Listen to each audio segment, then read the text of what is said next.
यह समय देश भर के लाखों केंद्रीय कर्मचारियों, पेंशन धारकों, रक्षा पेंशनरों और फैमिली पेंशनरों के लिए काफी महत्वपूर्ण माना जा रहा है, क्योंकि एक साथ कई ऐसे मुद्दे चर्चा में हैं जिनका सीधा संबंध वेतन, पेंशन, महंगाई भत्ता, 8वें वेतन आयोग, लंबित मांगों और स्पर्श पीसीडीए की नई सलाह से जुड़ा हुआ है।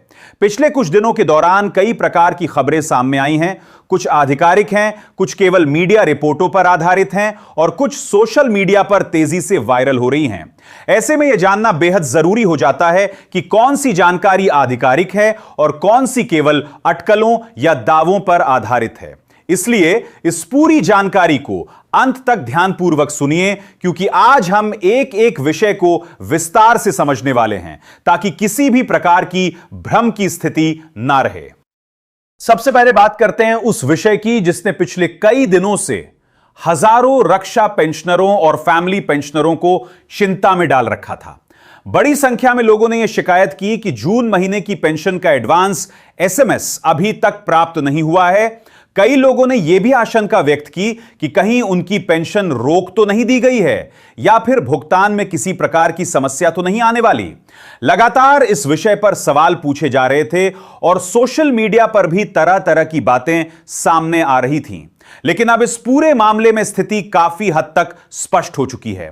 स्पर्श पीसीडीए की ओर से जारी सलाह में यह साफ किया गया है कि केवल एडवांस एसएमएस प्राप्त ना होने का अर्थ यह बिल्कुल नहीं है कि किसी भी पेंशन धारक की पेंशन रोक दी गई है।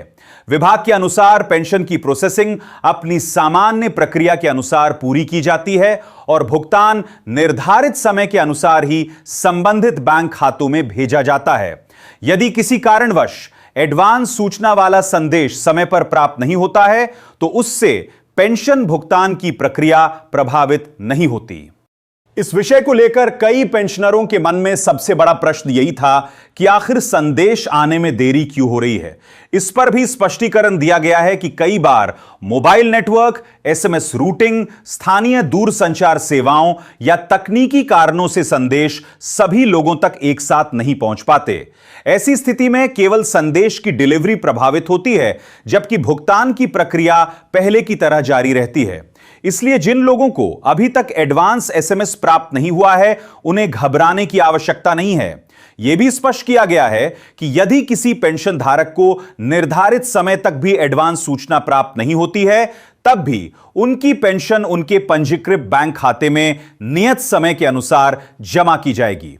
इसका सीधा अर्थ यह है कि एसएमएस केवल एक सूचना है, पेंशन भुगतान का आधार नहीं। इसलिए किसी भी प्रकार की अफवाहों पर विश्वास करने के बजाय केवल आधिकारिक सूचना पर भरोसा करना ही उचित रहेगा। यदि आपके परिवार में भी कोई रक्षा पेंशनर या फैमिली पेंशनर हैं तो यह जानकारी उनके लिए भी काफी उपयोगी हो सकती है। ऐसे लोगों तक यह जानकारी अवश्य पहुंचाइए ताकि वे अनावश्यक चिंता से बच सकें। यदि आप पहली बार ऐसी प्रामाणिक और संतुलित जानकारी सुन रहे हैं तो आगे भी इसी प्रकार की आधिकारिक अपडेट प्राप्त करने के लिए अभी सदस्यता लेना बिल्कुल ना भूलें, क्योंकि आने वाले दिनों में भी पेंशन और वेतन से जुड़े कई महत्वपूर्ण निर्णय सामने आ सकते हैं। अब बात करते हैं 8वें वेतन आयोग से जुड़े उस विषय की जिसकी चर्चा इस समय लगभग हर कर्मचारी संगठन, पेंशनर संगठन और सरकारी कार्यालयों में हो रही है। सबसे बड़ा प्रश्न यही है कि आखिर 8वें वेतन आयोग में फिटमेंट फैक्टर कितना रखा जाएगा और नई न्यूनतम वेतन संरचना किस आधार पर तय होगी। इस विषय पर पिछले कुछ समय से अनेक प्रकार की चर्चाएं चल रही हैं और विभिन्न कर्मचारी संगठन अपनी अपनी मांग सरकार के सामने रख रहे हैं। 7वें वेतन आयोग के दौरान न्यूनतम वेतन तय करने के लिए 3 फैमिली यूनिट को आधार माना गया था। उसी आधार पर न्यूनतम वेतन 18,000 रुपए निर्धारित किया गया और उसी के अनुसार फिटमेंट फैक्टर 2.57 रखा गया। लेकिन अब परिस्थितियां पहले जैसी नहीं हैं। पिछले कई वर्षों में महंगाई, स्वास्थ्य सेवाओं का खर्च, शिक्षा, आवास, परिवहन तथा दैनिक जीवन की लगभग हर आवश्यकता पर खर्च पहले की तुलना में काफी अधिक बढ़ चुका है। इसी कारण कर्मचारी संगठनों का कहना है कि पुराने मानकों के आधार पर भविष्य की वेतन संरचना तय करना उचित नहीं होगा। कई कर्मचारी संगठनों ने सुझाव दिया है कि इस बार फैमिली यूनिट की संख्या बढ़ाकर लगभग 4.6 या फिर 5 यूनिट तक मानी जाए, ताकि वास्तविक जीवन यापन की लागत को सही तरीके से शामिल किया जा सके। उनका तर्क है कि यदि परिवार के खर्च का वास्तविक आकलन किया जाएगा तो न्यूनतम वेतन भी उसी अनुपात में बढ़ेगा और उसके आधार पर फिटमेंट फैक्टर भी पहले से अधिक निर्धारित किया जा सकेगा। विशेषज्ञों की कुछ संभावित गणनाओं में यह अनुमान लगाया गया है कि यदि 4.6 फैमिली यूनिट को आधार बनाया जाता है तो न्यूनतम वेतन लगभग 27,600 रुपए तक पहुंच सकता है। हालांकि यह केवल संभावित गणना है और इसे अंतिम निर्णय नहीं माना जा सकता। अभी तक केंद्र सरकार या प्रस्तावित 8वें वेतन आयोग की ओर से इस संबंध में कोई आधिकारिक घोषणा जारी नहीं की गई है। यही कारण है कि इस समय सोशल मीडिया पर चल रहे किसी भी आंकड़े को अंतिम सत्य मान लेना सही नहीं होगा। कर्मचारी संगठनों की मांग और सरकार का अंतिम निर्णय दोनों अलग अलग बातें हैं।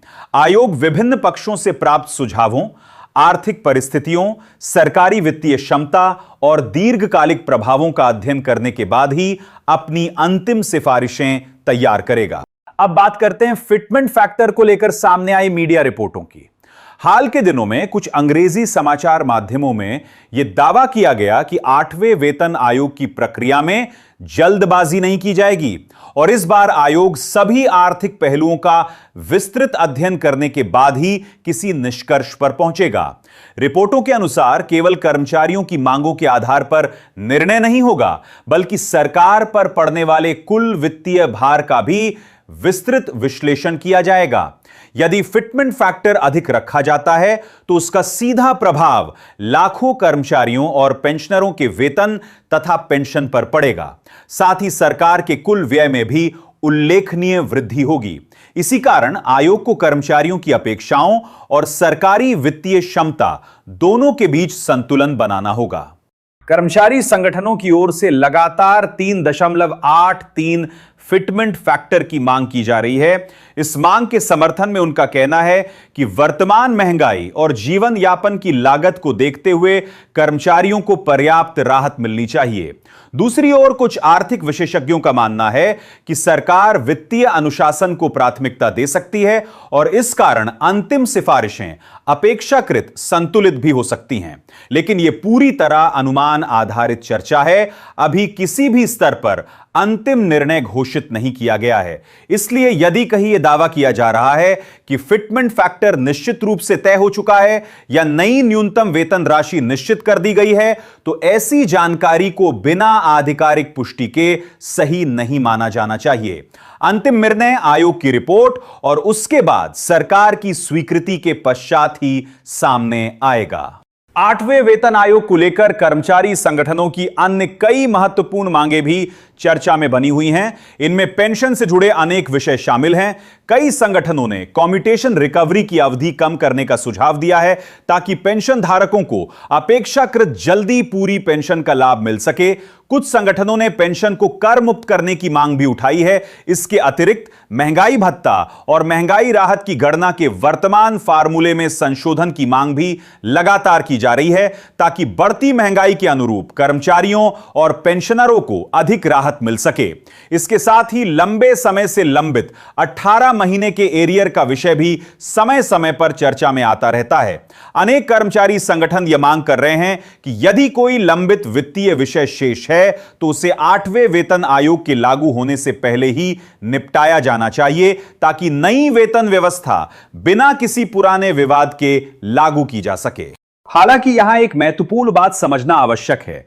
पिछले कुछ समय से सोशल मीडिया पर विभिन्न प्रकार की कथित तालिकाएं, सूची और भुगतान चार्ट तेजी से वायरल किए जा रहे हैं, जिनमें दावा किया जाता है कि 18 महीने के एरियर को मंजूरी मिल चुकी है या भुगतान की पूरी सूची जारी कर दी गई है। लेकिन अभी तक ऐसी किसी भी जानकारी की आधिकारिक पुष्टि उपलब्ध नहीं है।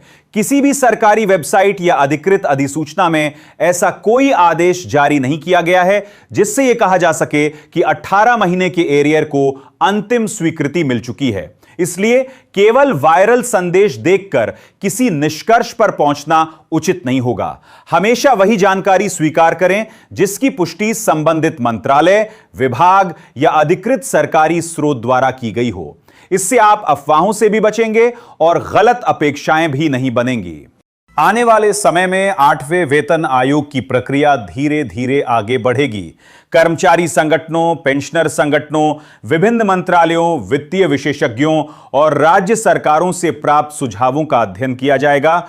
उसके बाद आयोग अपनी रिपोर्ट तैयार करेगा और अंततः सरकार उस पर विचार करने के बाद अंतिम निर्णय लेगी। इसलिए अभी धैर्य बनाए रखना सबसे महत्वपूर्ण है। यदि आप केंद्रीय कर्मचारी हैं, पेंशन धारक हैं या आपके परिवार का कोई सदस्य सरकारी सेवा या पेंशन से जुड़ा हुआ है, तो आगे आने वाले प्रत्येक आधिकारिक अपडेट पर नजर बनाए रखना बेहद जरूरी होगा। यदि आपको ऐसी तथ्यात्मक और संतुलित जानकारी उपयोगी लगती है तो अभी सदस्यता अवश्य लें, ताकि भविष्य में भी किसी महत्वपूर्ण निर्णय की जानकारी आप तक सबसे पहले पहुंच सके। आपके एक छोटे से सहयोग से ऐसी प्रमाणित जानकारी लगातार आप तक पहुंचती रहेगी और आप किसी भी भ्रामक खबर का शिकार नहीं बनेंगे। हम लगातार यही प्रयास करते हैं कि आपके सामने केवल वही तथ्य रखे जाएं जिनकी पुष्टि उपलब्ध स्रोतों से की जा सके। किसी भी विषय को बढ़ा चढ़ाकर प्रस्तुत करने के बजाय वास्तविक स्थिति बताना अधिक आवश्यक है, क्योंकि वेतन, पेंशन और सरकारी आदेश जैसे विषय सीधे लाखों परिवारों से जुड़े होते हैं। यदि आप चाहते हैं कि आगे भी इसी प्रकार की विस्तृत और भरोसेमंद जानकारी नियमित रूप से मिलती रहे, तो सदस्यता लेकर जुड़े रहिए और इस जानकारी को उन लोगों तक भी साझा कीजिए जिन्हें इसकी आवश्यकता हो सकती है। अंत में एक बार फिर सभी प्रमुख बिंदुओं को संक्षेप में समझ लें। स्पर्श पीसीडीए की ओर से स्पष्ट किया गया है कि एडवांस एसएमएस प्राप्त ना होने का अर्थ पेंशन रुकना नहीं है और निर्धारित प्रक्रिया के अनुसार भुगतान किया जाएगा। 8वें वेतन आयोग में फैमिली यूनिट, न्यूनतम वेतन और फिटमेंट फैक्टर को लेकर अभी केवल मांगें और संभावित विश्लेषण सामने हैं, अंतिम निर्णय नहीं। अंग्रेजी मीडिया में प्रकाशित रिपोर्टों के अनुसार आयोग सभी आर्थिक पहलुओं का अध्ययन करने के बाद ही अपनी सिफारिशें देगा। कर्मचारी संगठनों की विभिन्न मांगें सरकार के समक्ष रखी जा चुकी हैं, लेकिन उन पर अंतिम निर्णय अभी शेष है। 18 महीने के एरियर को लेकर सोशल मीडिया पर वायरल हो रही अपुष्ट सूचनाओं से सावधान रहना जरूरी है, क्योंकि अभी तक ऐसी किसी भी मंजूरी की आधिकारिक पुष्टि नहीं हुई है। इसी के साथ आज की विस्तृत जानकारी यहीं समाप्त होती है। यदि यह पूरी जानकारी आपके लिए उपयोगी रही हो तो आगे भी ऐसी प्रामाणिक अपडेट सबसे पहले प्राप्त करने के लिए सदस्यता लेकर जुड़े रहिए। अपना और अपने परिवार का ध्यान रखिए। बहुत बहुत धन्यवाद।